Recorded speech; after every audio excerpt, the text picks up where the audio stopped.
गोकुळ दूध संघाच्या अध्यक्षपदी वैद्यकीय शिक्षण मंत्री हसन मुश्रीफ यांचे चिरंजीव नावीद मुश्रीफ यांची निवड झाली। अध्यक्षपदासाठी मुख्यमंत्री आणि दोन्ही उपमुख्यमंत्र्यांनी लक्ष घालत दूध संघ महायुतीच्या ताब्यामध्ये घेतलाय। त्यामुळे आता कोल्हापूर जिल्ह्यातील राजकारणाची समीकरणं पुन्हा बदलत आहेत।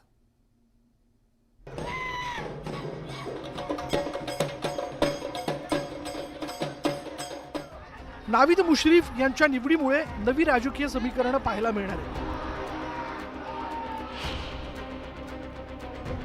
मात्र 4 वर्षांपूर्वी गोकुळमध्ये सत्तांतर होऊन श्री शाहू परिवर्तन आघाडी म्हणजे सतेज पाटील आणि हसन मुश्रीफ यांची स्थापना केलेल्या आघाडीकडे सत्ता आली होती। नंतर झालेल्या राजकीय घडामोडीत मुश्रीफ महायुतीत सहभागी झाले।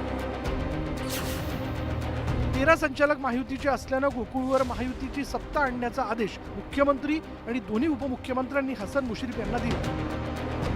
त्यामुळे हसन मुश्रीफ आणि महायुतीच्या नेत्यांनी प्रयत्न केले। त्यातच अध्यक्षाच्या निवडीत नावीद मुश्रीफ यांचं नाव सर्वमान्य झालं आणि या राजकीय सारीपाठात एक प्रकारे सतेज पाटील तहात विजयी झाले असं म्हटलं तरी अतिशयोक्ती ठरणार नाही। आज पुढची चर्चा आज करण्यात पॉईंट नाही। त्याच्या आधी जिल्हा परिषद आहेत, महापालिकेच्या निवडणुका आहेत, अनेक भरपूर पाणी वाहून जाणार आहे।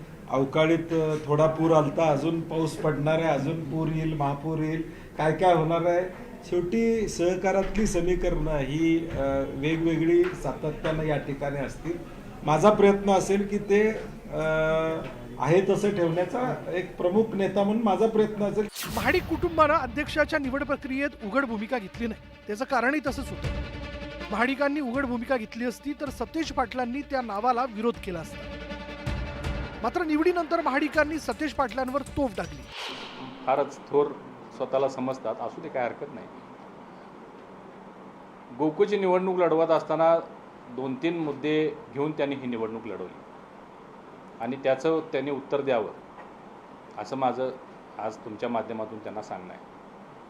महाडिक साहेबांच्या ताब्यामध्ये 2019 साली गोकुळ दूध संघ असताना किती ठेवी होत्या आणि आज 2025 साली गोकुळ दूध संघाच्या किती ठेवी आहेत हे त्यांनी जाहीर करायला पाहिजे। गोकुळवर ज्याची सत्ता त्याचं जिल्ह्यावर वर्चस्व असं समीकरण कोल्हापूर जिल्ह्यात आहे।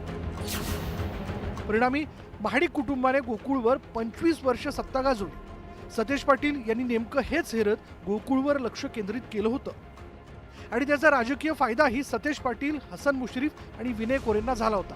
एक मोठ बांधली सगळ्या स्थानिक पातळीवरच्या नेत्यांची आणि एक लक्षात आलं की सगळे एकत्र आले तर महाडिक यांना पायउतार व्हावा लागेल, म्हणून तर त्यांनी गोकुळमध्ये सगळे एक झाले आणि गोकुळमध्ये सत्ता मालकांची उलटून तिथं शाहू विकास आघाडीची म्हणजेच अर्थात इतर सगळ्या जिल्ह्यातल्या नेत्यांची ही सत्ता आलेली आहे। गोकुळच्या राजकारणामुळे महाडिक आणि मुश्रीफ यांच्यातली दरी आता कमी होणार असल्याचं बोललं जातं। पक्षीय राजकारणात पक्षासोबत आणि सहकारी संस्थांमध्ये सतेज पाटलांच्या सोबत अशी भूमिका आतापर्यंत मुश्रीफ घेत होते। आता त्यांची ही भूमिका कायम राहते की महाडिक आणि मुश्रीफ हे नवं समीकरण उदयाला येतं हे आगामी काळात स्पष्ट होईल। ज्ञानेश्वर साळुखे, न्यूज 18 लोकमत, कोल्हापूर।